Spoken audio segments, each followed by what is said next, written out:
Welcome to How to Find More Direct Clients Than You Can Poke a Stick At podcast, a mix of both solo episodes and expert interviews. Our ideal listener is an early career, ambitious, and passionate online language services provider. She is committed to professional growth and achieving success in the fiercely competitive translation and interpreting industry. She balances multiple responsibilities with resourcefulness, values mentorship, is open to learning, and investing in her professional development journey. She embraces technology and seeks to optimize workflow, eager to connect with like-minded peers and build out her professional network. She is determined to overcome challenges and become a sought-after freelance translator.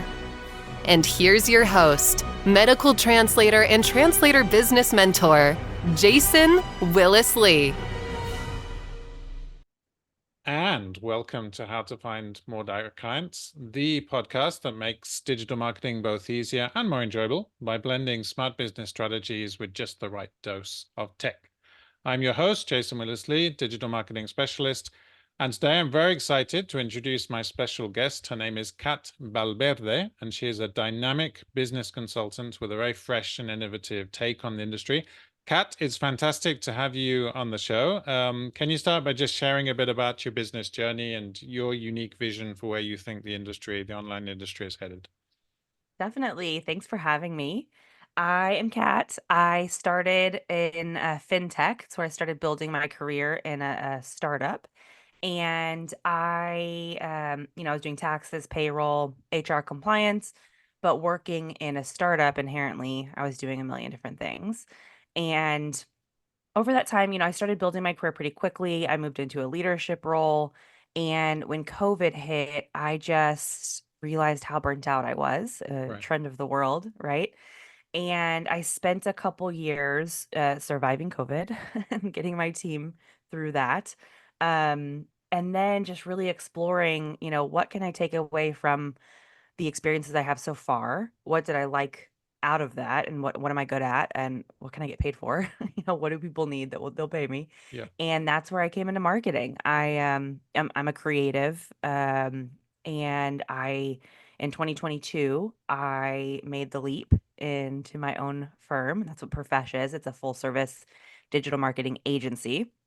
But what I have really been focusing on, and I'm sure we'll talk about that a lot here, is email marketing as a focus. That's been my 2020 kind of shift. But really overall the journey, especially, I mean, as you know, as a digital marketer is, um, where to take it because it's huge. And so that's It been, is.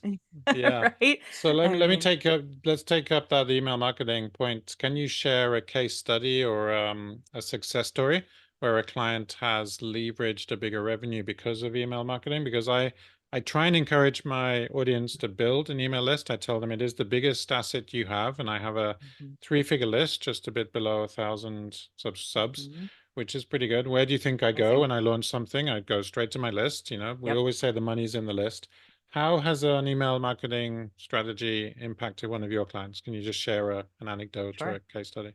Yeah, definitely. I will share. It's our newest, this year, really in the last few months, our newest strategy that I couldn't even share just one client. I mean, it's so impactful that I don't know anybody that hasn't benefited from it. Mm-hmm. Um, and I'm talking within like 2 weeks and maybe a couple hours of your time. So what we found, especially in this post ads economy, is exactly what you just said. Like the money is in the list. Yeah. And so what we've been having people do is take that list and kind of go through it and create a rubric. Let's say you have only 100 people on your list. I mean, you Okay. can do this for any number, but let's say Yeah. just 100. And you rank them 1 through 1,000. And you're taking number 1 being the highest profit client. Mm-hmm. Or if, they're not all clients, maybe it's the most engaged. They're opening all of your emails, they're liking all of your posts, they're listening to all your podcasts, Yeah. most engaged. They're having people do that and then talk to them, the top 10% of this. So it'd be 10 people in this case. So we have our clients, shoot off very casual, very simple emails to Yeah. this top group and just ask them how it's going. Like, what's going on? How's business? 2024 is crazy. The volatility is insane. Like, what are things that are working, or are you struggling with something? Mm-hmm. And more than half respond. And in that case, they're sharing with you, it's kind of some free, research and development sessions essentially where they're telling you like, no, this is what we're struggling with. Um, and then you take that, you learn a lot, you take the the learnings and you go back to the drawing board and you think, okay, what can I do? I know their problems. I I know that they like my service, especially if, some of these are returning clients, they are the Mm-hmm. most profitable. Yep. And then you come up with something. Maybe it's a cross sell on what you're currently offering, what they've already bought. Um, you take that back to them and you say, hey, like, thank you for sharing. I have this new service that I think would really be helpful. I'm happy to, share it with you at a discount because of your feedback. It was so helpful to get here. Mm. So you do that to those 10 people. Most of them buy, certainly the ones that replied. Um, and then you apply it to the rest of your email list because what you've really done is just gotten a small percentage and you've heard their pain points and you can extrapolate on that to Mm. the rest of your list. And So the strategy is all about nurturing the list and yeah, gradually getting seeping into people's emotions and consciousness and showing value, right? Showing value of, genuinely, and this is as exactly. much for service providers as it is for entrepreneurs, correct? So you don't For have to all be of an them. entrepreneur to have a list, right? No, That's a big exactly. message, guys. That's the big message. You don't need to be an You need entrepreneur to have it. a list. Yeah. Yes. And I'll tell you what, if I'm giving success stories, I will use myself in the simple fact that I do not pay for ads. I don't pay a dollar for Yeah. ads for Yeah, my me too. business. I'm very anti-ad. I don't think I understand Facebook ads enough to actually do an ad. So that's the one Yeah. first problem. The second problem Yeah. is keep overheads low. I saw Yep. that on your copy as well. Hmm. You're an overheads low girl, which I love. Exactly. So what kind of trends and challenges are you observing in the industry? I mean, how can we as so my people we're a little flaked out by AI and not so I'm not personally scared of AI because I feel I have a strong niche, which is medicine, and I have a skill set that is actually still quite marketable.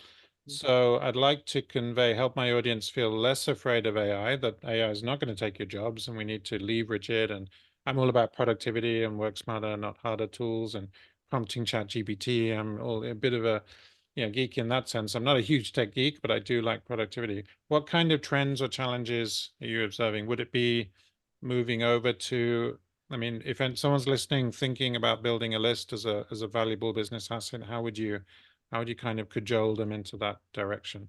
Yes.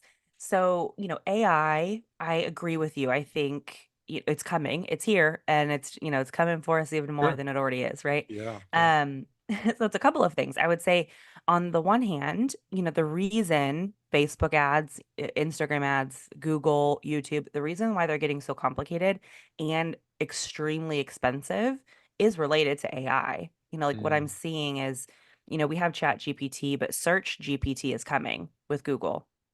And okay. what they're doing Have you is they're seen Notebook LM? Sorry to interrupt. Have you seen Notebook LM that came out last week, the beta Google program? no. It's about Mm-mm. its content uploading program, and it can also curate podcast episodes. So maybe you and me will be out of Podmatch within, You know very what? quickly, because Yeah, we could it's just so funny program you our say that. voices and say, I want an episode with Kat about email marketing and Hmm. this, and this, and it'll just produce the episode. One of my colleagues is using it for the Macpreneur podcast, and he's already seeing some good results. So it's not going to be Really? perfect, obviously, but it may put us out of the game on Right. podcast I hosting, mean, right? maybe. Yeah, Yeah, that's so interesting. So I think that really is another example, in my opinion. I mean, I'm a very I'd much rather 100 people on my email list than 1,000 that aren't high value, right? right, right. And I That's it. think things like that, it's a good starting point, sincerely. It's how I feel about ChatGPT. I pay for the premium Hmm. subscription. I always have. I was on the wait list at the beginning. Oh, can I ask you what Um, you get out of the premium subscription that you didn't get on the freeware? sure. I think that to be very honest, I think the gap is much smaller now. Hmm. Yeah, Presumably because they're trying to get as much data as they can. yeah. But you do get early releases of their latest, at the Engine. time. Yeah, like I was Mm. on the wait list for ChatGPT 4 when it was on like 2.5. Okay. Um, and it actually is quite incredible, the difference between 2.5, 3, and 4, for And what do you pay a example. month? Is it $20 a 20 month? bucks. Yeah. Yeah, it's Okay. nothing. And in fact, you can I don't think that they have a wait list anymore. At the time, it was, early on. Mm, But it's worth it. I tell everybody it's worth the okay. 20 bucks. You can make graphics now. I don't know if you can do that on the free version, but I don't that was think one of so, them. because I've asked it to do, because in my blog posts I do have an image and I say, give me an example of, and they Yep, do the image for me. So that's something I might be worth, it's we worth all it. might be investing in. So guys, if Mhm. you're interested in, think that's worth the value, $20 a month, 20 that's bucks. not a huge amount. So It's not. And it's similar to email lists. What I tell people with things like that is, what is your time worth? And I think that is the yeah, benefit that AI is presenting us with. Same with the podcast example that you provided, yeah. is it makes a really nice jumping off point for a lot of things. Like, I use Mm, ChatGPT for copy for my website, yeah, for blogs, me too. Every day. subject lines, right? Yeah. And I want to And I don't say that I don't have an affiliate relationship with ChatGPT because I just mm, promoted something and I only same. promote what I use. So let me Exactly. use it first and then I'll promote it. Yeah. Yes, Yeah. exactly. Same, I'm not making a dollar from it. Yeah, But, exactly. yeah, and really it's, I value my time, and I also value the content I put out, and so it's a balance. It Yeah. helps me make sure that things are, SEO Yeah. focused Yeah. for my Sure. niche. Sure. It helps me scrape the internet for things that I could never do on my own. Mm-hmm. I'm studying organizational psychology right now, which is Oh, really, wow. really heavy. Yeah, Okay. it's fascinating. And What is that? Learning how to be organized, I guess. yeah, I mean, you're not wrong. It's it's actually industrial and organizational psychology is the full mouthful Okay. of it. They call it IO Psych, and it's all about how organizations, like what the employees are demanding the culture be, Mm, or how citizens of cities, like a lot of city managers, are hiring org psych people to okay. figure out how to city plan properly, where people are, what they want, what they think, what they need. You'd get like surveys if you're walking around the grocery store. Oftentimes, those are organizational So psychologists. can I ask you, I was chatting to a prospect, her name is Ingrid. Hi, Ingrid, if Uh-huh. you're listening to this, shout out to you. She was telling me that one of her problems is breaking down large goals into Hmm. smaller bite-sized chunks. So this went into a training webinar and was part of a, how to find direct clients in the AI era. It was motivation, it was a mindset makeover. And one Hmm. of the things I talked about was breaking down tasks. So could you give us just a quick sort of hack for breaking down large, big goals, big picture goals? Like I want to make $10,000 more a year next year in Yeah. 2025, how to break that down into smaller tasks. Sure. Yeah. Yeah. Ooh, that's really good. So with things like that, I would say, there's a fork in the road. On the one hand, if it's a goal of yours and the organization that isn't people related, Mm, or it's you as an entrepreneur coming up with these big goals, I would yeah. say, how do you eat an elephant? It's like, one bite at a time. So figure out, what is in your control right now. There's so many things we can't control.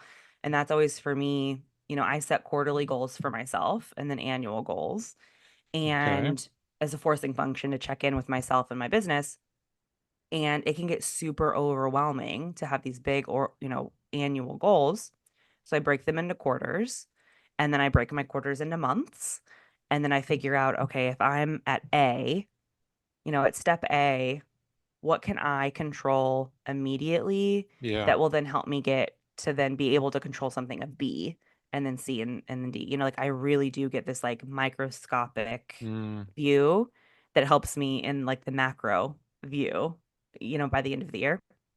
And it makes me way less overwhelmed. So part of it, it's this like hmm. mentality. Yep. And then part of it is business planning. It's how you build a roadmap is, Right. I know what I want at Z, but A, B, C, what can Yeah, I but do? it's reducing the O word, as you said. A lot of people tell Hmm. me when I feel people doing all the things and getting the personal growth, they tell me they're overwhelmed. I said to one of my coaching clients the other day, if you're not feeling overwhelmed, you're still in your comfort zone. That's a Mm, sign you're in your growth zone or zone of discomfort without getting into a panic zone of, I don't know what to do. So that's a good sign. So That's what I said true. to my We should all client. I be a am. little uncomfortable all the time. Yeah, exactly. So with all the changes, I mean, the landscape, the Mhm, digital landscape is changing constantly. What do you foresee as, a couple of key elements for success in the mhm. next, I don't know, 3 to 5 years in online Definitely. business? Because we're all in online business, all of us. Yes. I would say the first thing is actually it's a sub point of everything we've already said is you have to figure out what you can control. Mm-hmm. And things like AI, it is scary. Like the unknown is scary. Yep. Job security is not what it once was. But we can't control that. What we can control is our response to it. Yep. Picking really strong niches is genius, Nice. I like right? that. Yeah. But also being agile is really the thing. It's what I've seen success in my life about is being okay. I just said, I have these annual goals and then I break them down, but things might change. I mean, this is a post-COVID world. We did not expect COVID to happen. It was not Yeah. on the bingo card, right?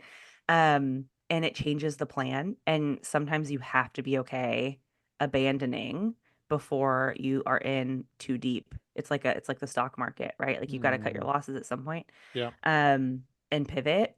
And I think that's what I have seen be the most successful trait of myself is, entrepreneurs, side hustles, like we get really, really personally invested. Yeah. We have to survive and to succeed and to be able to get up in the morning. Mm, But we also have to be able to pause and reevaluate and figure out, okay, AI is a game changer. What does this mean? Do I need to change my niche? Like maybe I do, even though I've just spent the last year developing things. Or is there something I can add to it that's going to differentiate me? And then the second piece to that is, what can I adopt in it? Like we just said, there are things in AI that save me a lot of time. Like I will get on this bandwagon and figure it out. yeah. But then I'm also going to really, really focus on my email lists so that there are Mm, things that AI cannot touch. Like it can take away my ability to have ads or, have really strong social profiles that aren't full of bots. Like there's yeah. some things that will just happen, but it does not take away my ability to move people off of my YouTube channels, off of my Instagram profiles, off of my TikTok videos, get their emails through some sort of an exchange of value, offering them Mm, something yeah. for free to get them to move over. They can still watch my stuff, right? They can still be a part of that community, but they are also on my community that is on my email list so Mm-hmm. that I don't ever actually have to start over in the truest sense if things change. I still have all of them there for me. So for anyone listening to us talk about pivoting, and I'm leading the way on the pivot because I have now got streams, trickles of income, not a huge amount, from my book that I created as Ooh, an adjunct to my congratulations. brand. Thank you. Mhm, That came out and may not be the final edition. That's just a first attempt at getting a book out there. It's not perfect. Nobody's perfect, and success has nothing to do with being perfect, right? It's all about iterating many times. I've also got a tiny bit of podcast income doing what we're doing now, which is publishing episodes, and there's a tiny trickle of income from that, and affiliate marketing, which is helping other people sell their products. How would you encourage people who are thinking, well, hey, freelance translation is now, it's difficult to learn, live from that solely as a sole source of income. How would you encourage to think about the organizational psychology mindset, people to just go down this pivot road, people who think it, right, it's now or never, I've left this too mhm. long, how can I pivot? How would you sort of advise them on that? Give them a tip. Yes. I would say this sounds really silly, but it's so true I mean, any action we take in life is just pause first and feel your feelings because it stinks. Mm, It's a huge bummer. yeah, do a You body know, scan and check your emotions. exactly. And they're Yeah. okay, right? And what I would also say to that is there's a lot of shame that we carry, which is really interesting. Hmm. Because we tell ourselves like, "Oh, this means I failed." And Right. that's, it's really not the case. Like one, we're all in the same boat. Even my parents, I'm, nearing 40. I'm an older millennial and even my parents weren't of the generation where they had one job their entire lives or did one thing forever. Mm-hmm. The world's different and pivoting and changing careers and changing what we're doing is pretty normal now. So you're in Okay. good company. Yeah. Um, so I'd say there's that, and I try to tell myself and that little voice in my head, like, this is not a failure. It's just a learning. Like, you've Yep. learned something. Yeah. God forbid you have a million different expertises by the time you die. Like, so there's that. Absolutely. We take it with us. And then two, like, keep doing your research. It's you alluded to this about AI and ChatGPT, like being an early adopter, and even if we're not super tech savvy or it's not our passion, or it's not something we nerd out on necessarily, keep your finger on the pulse of what's going on and what people are doing, Yeah. because even if you hated it, people are using it, and your competitors are using it, your potential audience is using it, and so we've got to stay ahead of the curve and understand where people are hanging out and what they're doing. Otherwise, we're not going to be able to find them when we do want to, get them onto our email lists and tell them what our next focus or niche is on. Yeah. I actually said that um, failure is a necessary part of success. You have to kind of fail to learn from the mistakes and reiterate and do it better and Hmm. do things better. So I think I'm Generation X. I'm about 10 years. I'm just turning 50 next year, Hmm. so I'm about a decade older than you. Yeah. So that's something. And I went into entrepreneurship a bit deeper, maybe 2.5 years ago. Hmm. So that's what I said at this week's training webinar was, you have to fail to kind of, nobody succeeds first time. Right. And the only sure way of failing is if you give up. So you've got Right. to have a never give up attitude and learn. And if I fail and launch something and it fails, I've still learned something and had some conversations that Exactly. helped me along the way. Yeah, and in So fact, I actually, yeah, just to add to that really quick, I sure. one of my favorite slogans, or like buzzwords that I tell people, is fast failure. Like, I would rather, if I'm trying to test something, Yeah, rip the band-aid and have a fast failure so that I learn really quickly. I tell my clients this too, especially if they're paying for something like ads. Like, okay, if you want to try this, let's do it really, really fast so that we can see if it works or not, and then we can pull yeah, back. So we're yeah. not wasting our time and we're not wasting our money. So in fact, it is a business strategy in a lot of ways. Well, part of entrepreneur products at least is getting a foundation or a minimum viable product out there, right? An Exactly. MVP, and then testing it on a foundation round of students and then gradually reiterating. And that's how I started with my coaching product. I had Mm-hmm. something which was very, very rough around the edges. And then as I go through and get older and learn more, it just gets better and better and better. And Exactly. hopefully that comes across in the outcomes. Okay, let's move into a couple of quick fire questions. We ask all Mhm. our guests these questions. I'm going to start with one to do with what you said earlier. You started your career in fintech. Just in one word, how would you describe fintech? Financial technology, right? That's fintech. Mm. This is like so offensive to people in fintech. I'm really sorry, but I would say dry. Oh, okay. Dry. Oh, no, that's okay. That's honest. I'd rather you Yeah. be honest and offensive than polite and unoffensive. That's amazing. What's the worst investment you've ever made? I imagine you've invested in, if you've been involved in the financial industry. I usually ask people what's the best investment, but I thought let's just change it and say what's the Hmm. worst investment you've made, and maybe we can learn Yeah. from that. Oh, for sure. I invested in Toys R Us, Really? and yeah, years ago. Were you an early Um, adopter? You bought shares in the company. I bought shares, Okay. Did they go and for well or those, did they tank? they're bankrupt now. Oh, okay. I, So yeah, okay, worst investment, so it's the bad. worst investment. I still own the shares, to be fair. I mean, it's, bankruptcy's so convoluted, so I have like high hopes that somebody's gonna come and save them, because they are popping back up in the US, but Right. we'll see. Yeah, it's still sitting in my account all sad. That's a real downer if they It went. Yeah, I is. mean, I've lost money on shares as well. It's very Mm-hmm. difficult to stock pick individual shares and work Mm-hmm. out what, buy low and sell high, which is what we all try to do, but Exactly. that's very difficult. Right. What's the best business advice you've ever received yourself from a mentor or maybe given someone else as a coach, as a Mm. consultant? One that I received years ago, Mm-hmm. and from an old boss, um, and have passed on, is you can be scared and you can do it anyway. Mm-hmm. And that, it's so simple and it's so true. Like, be afraid.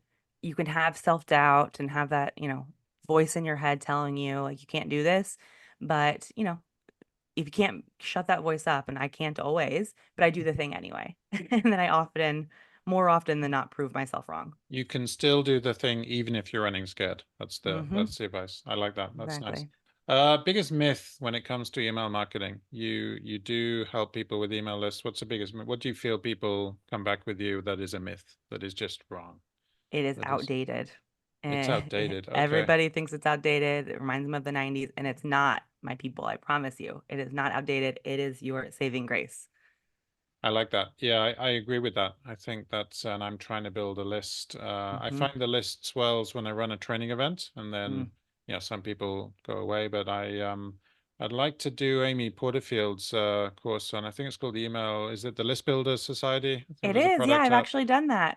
She's Oh, pretty really? good. Okay. Yeah, also not an affiliate here at all. I've done some of her courses, and Mm, she highly recommends ConvertKit yeah, as a that's, CRM, and I have one of their subscriptions, and still learning. It's a new CRM for I use me. ActiveCampaign, but the Hmm. prices I think are going up in the next. So Yeah. I hear some noise about oh, the price is going up, and ConvertKit Hmm. is the other big one. Another one is Hmm. in Infusionsoft, just for people thinking about programs. You can use the free programs like Mailchimp, but Hmm. the reliability of the email delivery is just a bit Yeah. dodgy. We're not sure those emails are getting through. Yeah, I will tell you, I actually still use SendGrid for some of my campaigns, which is older than Mailchimp even, and SendGrid, okay, yeah, and is that a SendGrid. freeware program, premium? They do have a freemium, and I would say it might just be because they're the oldest in the game and they can afford it, Mm, having such a big base, but right. they're the best freemium that I've found, and they're pretty reliable. I mean, it's nothing fancy, but I don't need anything fancy if it works, you So know. we'll get a link out to that, and then Hmm. we'll get a link out to the one I use, which is ActiveCampaign. That is an Okay. affiliate link. I make a very small commission based, Hmm. at no extra cost to you. Okay, so what are you reading right now, Kat? Are you reading a book right now, or what was the last book you read if you're not reading one right now? Yes, yes. So I actually just reread. So there's two books that I always recommend. The first one is The Four Agreements, The and Four it's by Agreements. Hmm. Don Miguel Ruiz. It's a very quick read. I think it's like 90 pages, and the audiobook I think is like an hour and a half maybe. And it's just the four agreements we make with ourselves on how to live a good life. And it's Hmm. things like, you know, be impeccable with your word, always do Right, your best. And if you're doing your best, then, you won't live with regrets because you can look back and be like, you know what? I really genuinely did the best that I could. right. Who's It's the actually author? quite a Could you tell us the author? Don Miguel Ruiz. John Miguel Ruiz. Okay, we'll Hmm. get a Yeah, incredible book. we'll get a link out to that. Yeah, highly All recommend. right. Okay. What final thoughts do you have, or any key message for my audience before we close? What key takeaway would Yeah. you give them today? I would say be patient and also be ready. It is a Okay. very wild thing. It feels like building things like an email list or, building an audience and really putting yourself out there, building your brand. It takes a really long time Right. until it doesn't. So, as you're building, make sure it's sustainable and that you're building things in place, like systems in place, good tech stack, good email Mm, marketing that you are comfortable with. Like make sure you're learning all of those things as you go yeah. so that, when an opportunity comes to you and you need to take 50 clients overnight, that you can handle it, that you're ready for those opportunities. Because in my experience and what I've seen with clients is it feels like it takes a long time and then boom, here it is. Right. It can take years, right? And Mm-hmm. then you need to be personally growing as well. I feel that every time I do a webinar, I'm growing and I'm doing something better. I've learned something Mm-hmm. from before, and it just gets better each Yep. time. So, where can my listeners connect with you, or learn more Yeah. about your work? Where's the best way to connect with you?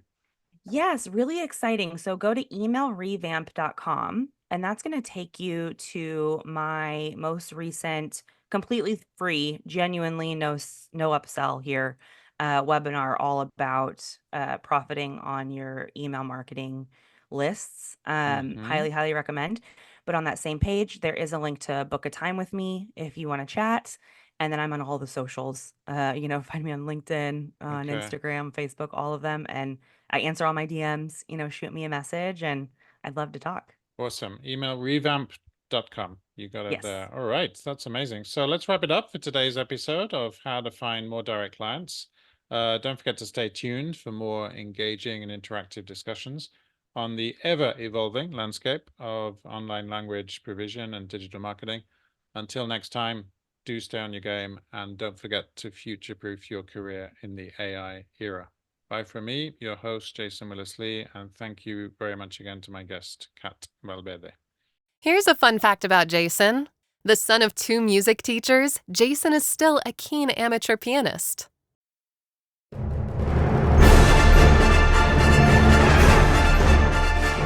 Thanks for tuning in to the How to Find More Direct Clients Than You Can Poke a Stick At podcast. We'll be back soon.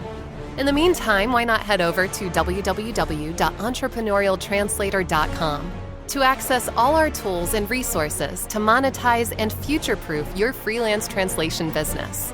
And don't forget to hit the plus button in Apple Podcasts or iTunes, or subscribe in Spotify to be notified when new episodes drop.